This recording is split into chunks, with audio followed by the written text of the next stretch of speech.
Thanks for having me. I'm going to talk about happiness and about making your CSS happy.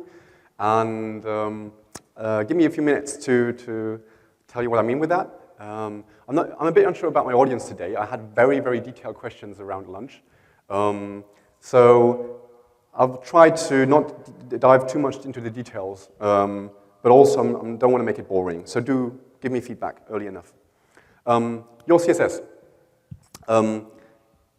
Do you guys know whether your CSS is happy or if it's sad? Or maybe worse, really, really broken? You guys know this. This is the asset test, asset 2 test. This is IE7. It might be a bad example, but what I want to say is, are you guys really sure that the CSS you're developing is looking good? And I like to just see hands. Who are you guys? Are you guys really confident that what you're developing is really looking good on all browsers? Can I see some hands? Who's confident? Who's confident? Just basically confident that it's working well what he's developing. Somebody over there? So there should be a bit more people around here, right? Because we're all professionals and we're building customers, clients, people for our work. So it's kind of sad. It makes me happy because it kind of motivates what I'm talking about today. So we users, when we visit websites, we find out about problems, right? We see them. And that could be something very simple. See Facebook or GitHub as an example where there's a weird line break happening. Stuff like that, it looks kind of unprofessional, but we can work with that. Then there's worse problems like something hovering over my elements. I can't even see what's happening. Or maybe my pop-up, I don't know if you can see that with the red arrows over there. My whole pop-up is not really showing. So that's not something I want. Thankfully, Elliot this morning is playing with the Twitter feed. He added Unicode 22E, which is forced right-to-left writing control code in Unicode. Everything that follows that character forces the text to be rendered from right to left.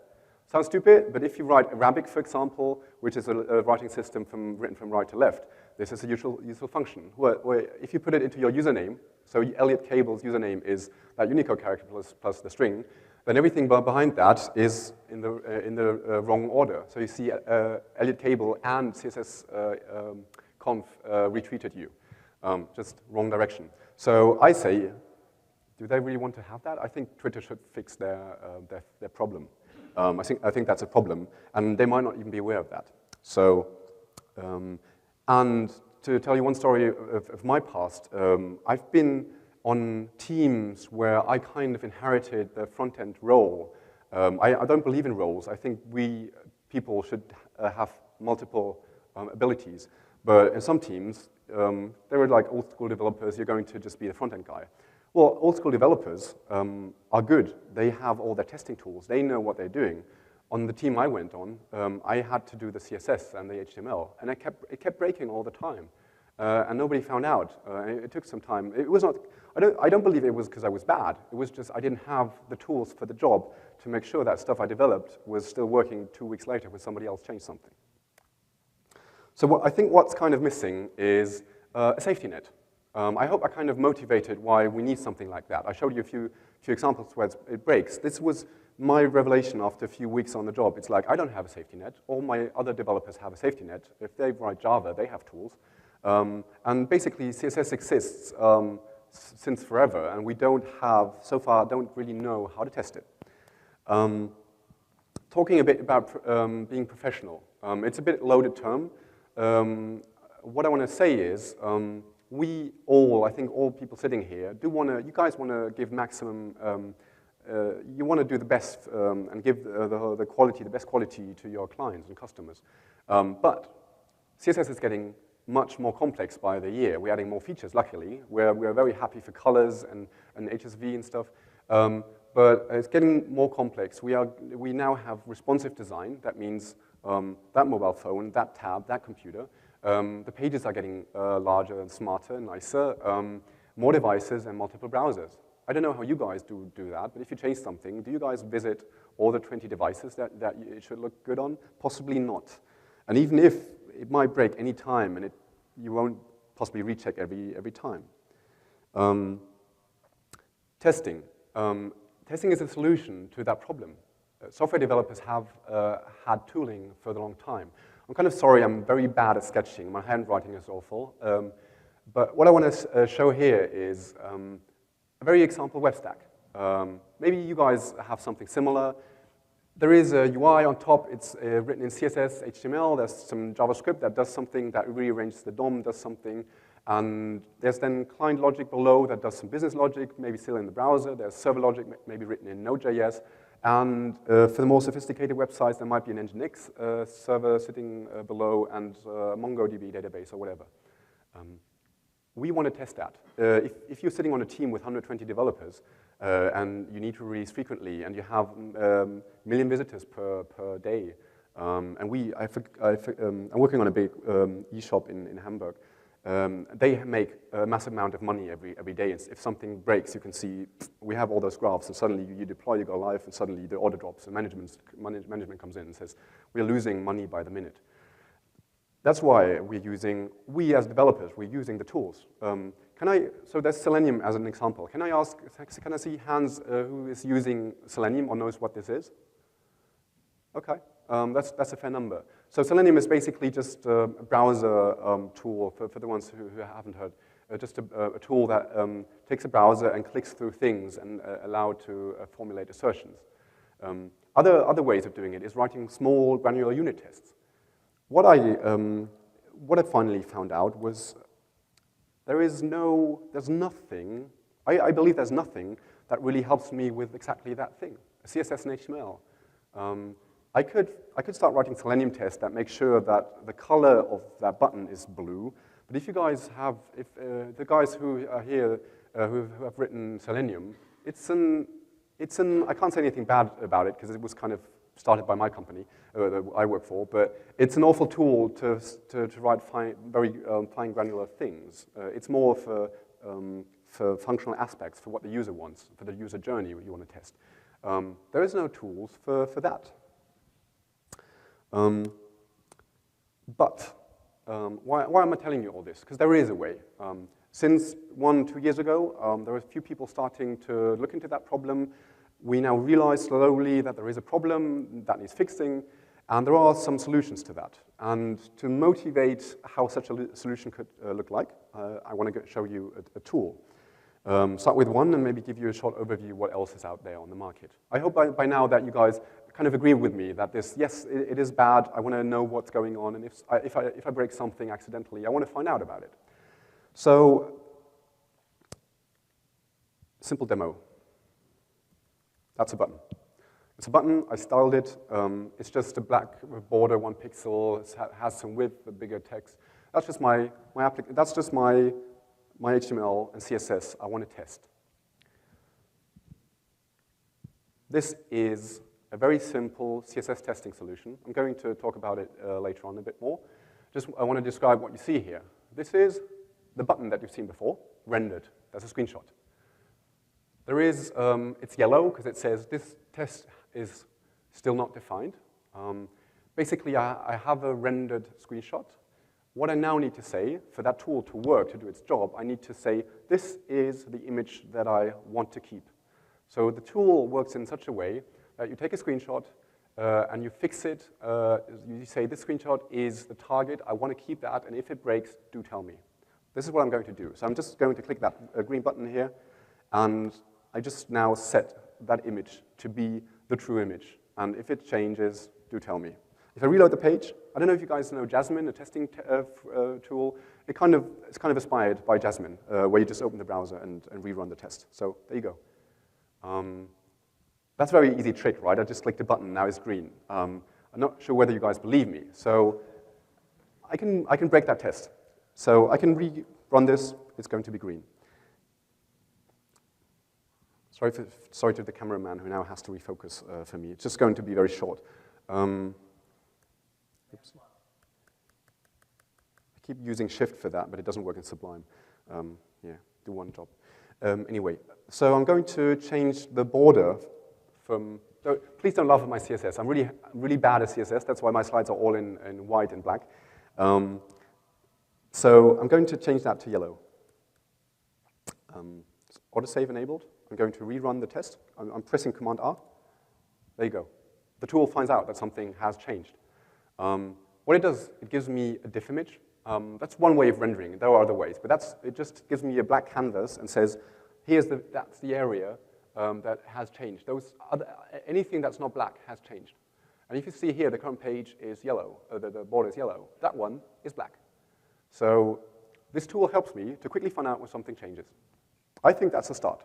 So what do we do right now? I have a red test. The test says this is not going to go to production. You have to do something about it.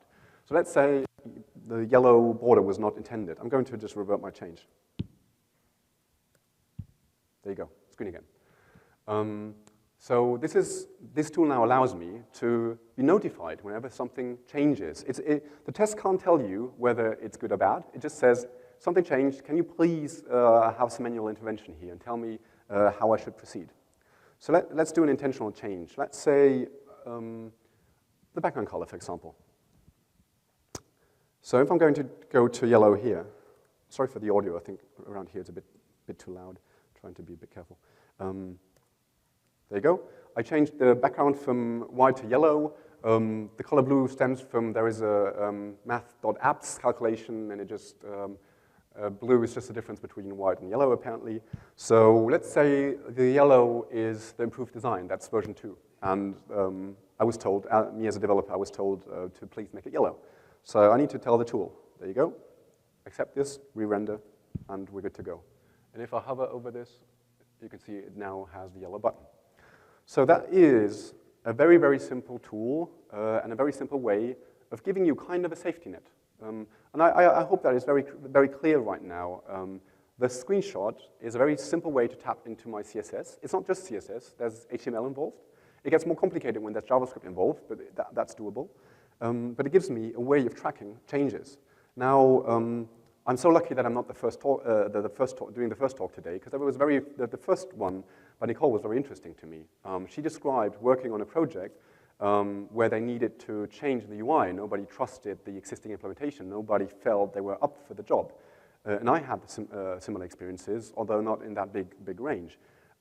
If you have such a tool, it could support you moving over to something without a rewrite, for example. So I'm definitely going to start doing what Nicole was talking about this morning, but I still want to have a safety net. This one could help you, provide you something around refactoring. You could add some tests, change the code, make it nicer, but still have the output the same, and this tool will tell you it's looking good. So what? We can check changes in CSS. Screenshots is the solution used here. Tests don't tell you that something broke. They're just a change notification. And basically what the tool does is you don't need to do manual testing on all your HTML. You don't need to go through all your pages and look at everything. If you have tests for the important path, it's going to tell you what you need to look at. So it kind of boils down to, once the developer changes something, he or she should then check whether the tests are still green, and if not, maybe generate a new reference image. So I'd say a much leaner way of moving forward and rechecking that things are working. So the tool I just showed to you is called CSS Critic. I'm a bit biased because I'm the guy behind that. It's a very, very simple tool. The motivation is make it dead simple to start off. It's basically just an npm package, you just install it, and the idea is use the browser, the browser is the software that renders screenshots. Why can't I just do the testing tool in the browser? And I can get the visual feedback in the browser, so for me as a developer, it's the quickest feedback I can get. There are other smart tools. So Wraith, for example, I'm not sure whether it's the correct pronunciation. It's I think the Scottish word for ghost. Wraith is done by the BBC News team, who have a very special problem. The BBC News team, they have changing content all the time. Every second there's some more things happening in the world. And what they need to do is, when they deploy, still make sure that their content is the same, but they can't. So I just showed you static images before, right? I fix an image, and maybe it's going to stay the same for a year. But with BBC, because their content is changing, they have other problems. So what they are doing is, they just have a post deployment. Before they deploy to live with a new solution, they are using the staging environment, taking a screenshot, using the live environment, and see what changes. So the person who clicks the deploy button, or who needs to go through that 20 pages reference for deploying an application, needs to, has a handy tool of finding out what changes. So I think that is a very, I like the idea behind that. It's a very, very smart move for very specific problems that they have. Then there's Phantom CSS. I personally describe Phantom CSS as the entry drug to CSS testing, because if you guys know Selenium, Phantom CSS is basically just similar. It's using Casper.js. You guys maybe know that on Phantom.js. All you do is you tell Phantom, which is a headless browser, to go here, click there, and then if the correct state is there, take a screenshot. And similar to the other two solutions, it's working on screenshots. Phantom CSS is done by the Huddle team. They have a kind of different diffing image, but basically, if you look down here, sorry, it's a bit too small. That's the syntax, how they work. You just, sorry. No, that was wrong. It's basically just click through the page, click on elements, and once you find a state that you want to test, you take a screenshot, a bit like Selenium. There are other solutions. I don't want to spend too much time on this, because there's a lot of things. One interesting thing might be the Hardy by Simon, who's sadly not here today. I think he was planning to talk too, which I'd love to hear. Hardy is different that it doesn't do screenshots. It does allow you to test your single elements on the page. Instead of taking a screenshot, you do, tell me whether that H1 element still has font size 15 or something. So it's a very different way of doing that. And there are a lot of different solutions. And if you're interested in that, Simon runs this webpage, csste.st, CSS test. And there's a long list of tools and content and examples. That's an awesome resource to start with. I've used it last year on a project. So my problem is I work on different projects over time. I'm not staying very long, sadly. This is with the company I'm working with. But I used it on a 3-month project. It was a greenfield project. We needed to deliver after 3 months. The time was fixed. It was going for the chess championship. We didn't have any time we couldn't, shift it. It had to be fixed for that date. And we managed to deliver without visual defects. We had a safety net.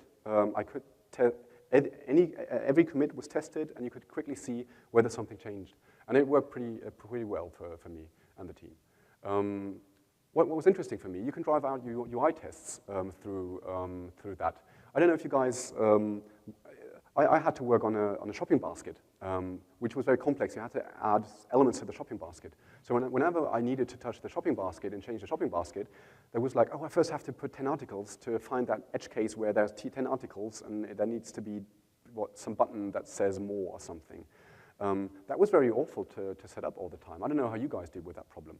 But if you first define a test case with that, come up with a mock HTML structure, then you can just iterate on the test and come up with a screenshot. And that's way faster to develop something than just start up your server and add some stuff to the shopping basket in that example. Screenshots are a bit crazy, right? If you ask old school developers, it's like screenshots can't be a valid testing tool. It's like we test by values. We test that something has value. We test that the HTTP return code has value to 100. And screenshots do have a problem. They can be flaky. So BBC had that problem, BBC News. If you have changing content, the screenshot changes all the time. And you don't want to be bothered by changing content all the time. You want to have the test go green if nothing changed. You don't want to be annoyed by changing content. Renderings, at the second point, are unique snowflakes. My browser renders different than your browser. Even if we have the same Firefox, you might have font installed that I don't. You might work on a newer Mac edition with a different font rendering engine in the back. So you can't use the pages to cooperate with the guy next to you on the team. So there are some problems that still need some solving, but I think it's ready for prime time. What I say, there are different solutions. Go find out what works for you guys. I have 10 minutes left. I think we also would be happy to start up with the next talk earlier. I had some very particular questions before, so I don't know whether that was all boring because you heard about this before. There were some talks last year about this topic. I wanted to give like a short introduction into that topic, some motivation, show you one tool. And I could go into more details, but maybe you guys have some questions. The renderings, do they have to be single elements, or can you test? You can throw everything at it. So the question was, does it need to be single elements? You can throw everything at it. You could basically throw a whole web page at it in that case, but I don't think you would like to. Just to merge some concepts that probably for today, if you were to just have a style guide page, you just run your entire test from that, and hopefully the fallout comes just from the modularity and the style guide. So style guide, questions about style guide and including that into the test. And I think that's a brilliant idea, because I wouldn't add the whole style guide page to the test. I would create a single test for every element in your style guide, so you know exactly what breaks. But yes, so that's basically where that's where I started off. I was asked to create a style guide, and that was like, I built a test page, and I thought, that test page, isn't that beautiful? I can exactly see if something changes. I don't have to click to the shopping basket on page 10 to find out. And then I thought, why do I have to check it? I'm bored. I'm easily bored, and I need the computer to do that for me. And yeah. So yeah. So you wouldn't use this for like cross-browser? So I don't know whether there's any of that solution is doing cross-browser for now. So you definitely can't take the screenshot from Firefox and compare it to Chrome. Especially because you might have different fallback features. There's a new feature in Chrome you'd like to support, but Firefox doesn't do it yet, or vice versa.